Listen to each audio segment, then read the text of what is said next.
Diabetes ধরা পড়েছে, আপনি এখন কি হবেন? ভীত সন্ত্রস্ত হবেন, আতঙ্কিত হবেন, আপনি জীবনের সব আশা ছেড়ে আপনি ডায়াবেটিস নিয়ে দুশ্চিন্তা করবেন, আপনার কাজ কর্ম সব কিছু বাদ দিয়ে আপনি শুধু ডায়াবেটিস পিছনে সময় দেবেন। ভিডিও টাইটেলে যে কথাটি বললাম যে আপনি ডায়াবেটিস আপনার ধরা পড়েছে, আপনি রক্ত পরীক্ষা করেছেন, ইউরিন পরীক্ষা করেছেন, কিংবা আপনি আপনাদের ঘরোয়া যে গ্লুকোজ মাপার যে মেশিনগুলো আছে সেগুলোতে আপনি পরীক্ষা করে আপনি একটা আলামত পেয়েছেন যে আপনার শরীরে ডায়াবেটিস আছে। এখন আপনি কি করবেন? আপনার কি ভয় পাওয়া উচিত, বা আপনার কি করা উচিত? ওষুধ শুরু করা উচিত? এবং ডায়াবেটিস তো মোটামুটি আমরা চিকিৎসা সবাই জানি যে শুরুর চিকিৎসাটা কি। তো আসলে এখানে আমার কিছু বক্তব্য আছে। ডায়াবেটিস এটা কিন্তু আসলে আমাদের দেশে আমাদের বর্তমান যে লাইফস্টাইল বা খাদ্যাভ্যাস, এর কারণে আমাদের মধ্যবয়সী যারা আছি তাদের কিন্তু অনেকেরই ডায়াবেটিসে আক্রান্ত হওয়ার ঝুঁকি থাকে এবং আক্রান্ত হচ্ছে। কেন হচ্ছে? কারণ আমরা যখন ছোট থাকি তখন কিন্তু আমাদের অ্যাক্টিভিটিস একটু বেশি থাকে। যখন বয়স বাড়তে থাকে আস্তে আস্তে কিন্তু আমাদের অ্যাক্টিভিটিস কমে যায়, শারীরিক যে আমাদের পরিশ্রম সেটার পরিমাণ কমতে থাকে। আমরা দেখা যায় ডেস্ক জব করি কিংবা আমরা অফিস জব করি বেশিরভাগ ক্ষেত্রে, সেক্ষেত্রে আমাদের অ্যাক্টিভিটিস কিন্তু একদম থাকে না বললেই চলে। তো এর ফলে হয় কি, আমাদের শরীরে আমরা যেটা খাবারটা খাচ্ছি সেটা হতে পারে প্রোটিন, সুগার, কার্বোহাইড্রেট, যে কোনো খাবার খাচ্ছি সেটার ইউটিলাইজেশনটা সঠিকভাবে হচ্ছে না। তো আপনি যে সুগার বা কার্বোহাইড্রেট জাতীয় খাবার খাচ্ছেন সেটার ইউটিলাইজেশন যখন সঠিকভাবে হবে না, তখন কিন্তু সেটা আপনার শরীরে অতিরিক্ত পরিমাণে ইনসুলিনের ডিমান্ড তৈরি করে। কিন্তু বয়স বাড়ার সাথে সাথে আমাদের দেহে ইনসুলিনের মাত্রা বাড়ে না, বরং কমতে থাকে। এটা যে সব ক্ষেত্রে হয় তা কিন্তু নয়। অধিকাংশ ক্ষেত্রে দেখা যায় যে আসলে একটা ইনসুলিনের যে রেট থাকে আমাদের ইয়াং এইজে, সেটা কিন্তু আসলে বয়স বাড়লে তার পরিমাণ কমে যায়। কিংবা আপনি যদি স্থূল হয়ে যান, মোটা হয়ে যান, সেক্ষেত্রে কিন্তু পর্যাপ্ত ইনসুলিন তৈরি হলেও সেটা আপনার শরীরে পর্যাপ্ত পরিমাণে এরিয়া কাভার করতে পারে না। যদি সংক্ষেপে বুঝিয়ে বলার চেষ্টা করি, সেখানে একটা রিলেটিভ ডেফিসিয়েন্সি হয় ইনসুলিনের। কিংবা আপনার স্থূল হওয়ার কারণে আপনার শরীরে বিভিন্ন কোষে কোষে যে রিসেপ্টরগুলো থাকে সেই রিসেপ্টরগুলো অ্যাক্টিভ থাকে না। এর ফলে ইনসুলিন সঠিকভাবে গিয়ে কাজ করতে পারে না। অনেক কারণে দেখা যায় বয়স বাড়ার সাথে সাথে আমাদের ডায়াবেটিসের ঝুঁকিটা বাড়ে। তো এখন এটা হতেই পারে, এটা ন্যাচারাল একটি প্রক্রিয়া। যেহেতু আমরা লাইফস্টাইলটা এরকম করে বিল্ড আপ করেছি, বহু বছর ধরে এরকম হয়ে আসছে, হুট করে তো আমরা আসলে এখান থেকে মুক্তি পেতে পারি না। তো আমরা আসলে কী করতে পারি?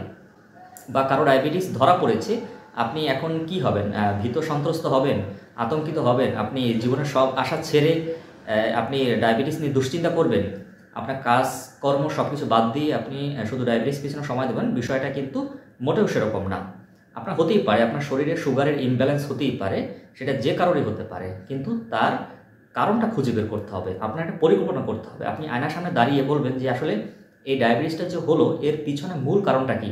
আপনি কি আপনার ফিজিক্যাল অ্যাক্টিভিটিস কমিয়ে দিয়েছেন, কিংবা আপনি পর্যাপ্ত পরিমাণে যে খাবারটা আমাদের শরীরের জন্য দরকার তার চেয়ে বেশি পরিমাণে খাওয়া দাওয়া করছেন, বাইরের খাবার বেশি খাচ্ছেন, সুগার বেশি খাচ্ছেন? বিষয়গুলো আপনাকে ফাইন্ড আউট করতে হবে। তখন আপনি বুঝতে পারবেন যে আসলে এর কারণটা কী।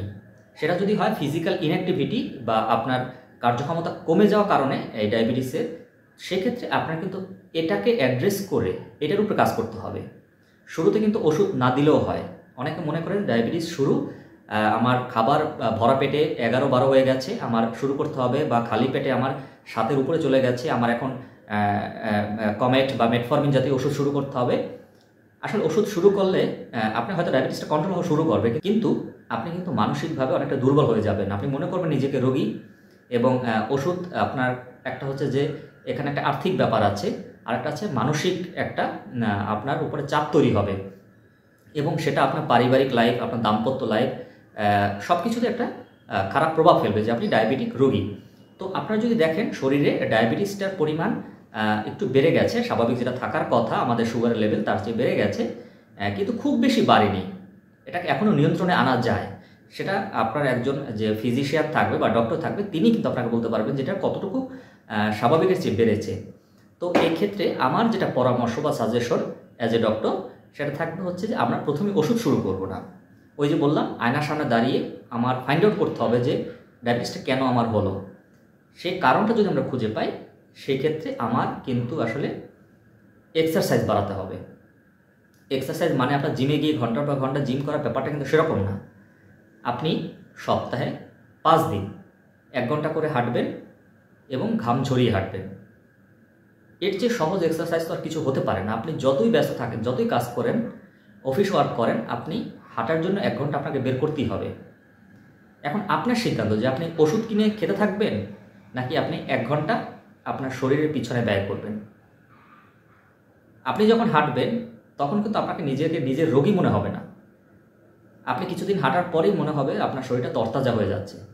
তার মানে কি, আপনি যে খাবারটা খাচ্ছিলেন স্বাভাবিক যদি সে খাবারটাও খেয়ে থাকেন, কিন্তু আপনি যদি ফিজিক্যাল এক্সারসাইজ করেন তখন কিন্তু আপনার শরীরে যে এক্সেস যে সুগার তৈরি হচ্ছিল বা আপনার ইনসুলিন যেটা সে কাভার আপ করতে পারছিল না, অতিরিক্ত সুগারটাকে কাউন্টার অ্যাক্ট করতে পারছিল না, সেটার পরিমাণ কিন্তু স্বাভাবিক হতে শুরু করবে এবং আপনার শরীরে নতুন নতুন রিসেপ্টর তৈরি হবে বিভিন্ন কোষে কোষে, যেগুলো ইনসুলিনের সাথে বাইন্ড করে ইনসুলিনগুলোকে আমাদের কোষের মধ্যে নিয়ে যাবে এবং আমার শরীরটা আগের মতো সতেজ হওয়া শুরু হবে। মেসেজ হচ্ছে এটাই যে আমরা শুরুতেই আসলে ওষুধ শুরু করব না, কেননা একটা ওষুধ আমাদেরকে মানসিকভাবে দুর্বল করে। আরেকটা যদি আপনি পারেন সেক্ষেত্রে আপনি ডাবল বেনিফিট পাবেন। একটা হচ্ছে যে আপনার খাওয়া দাওয়া, হুট করে তো আসলে আমরা খাদ্যাভ্যাস পরিবর্তন করতে পারি না।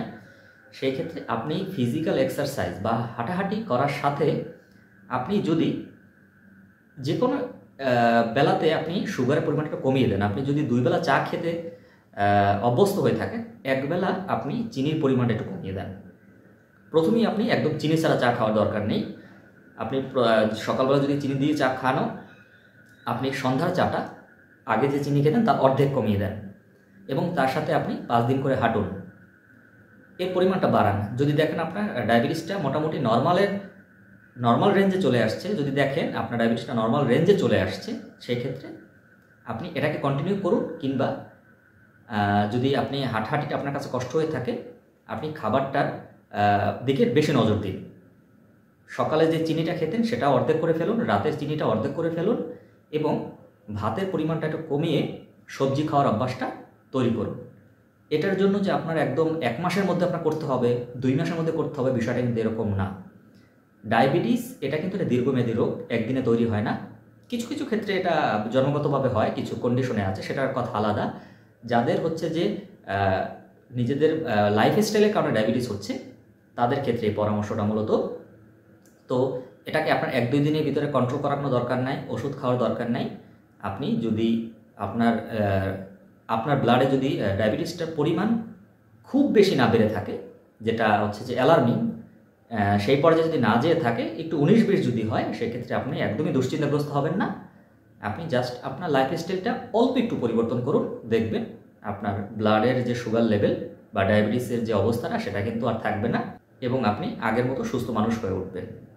সবাইকে অসংখ্য ধন্যবাদ।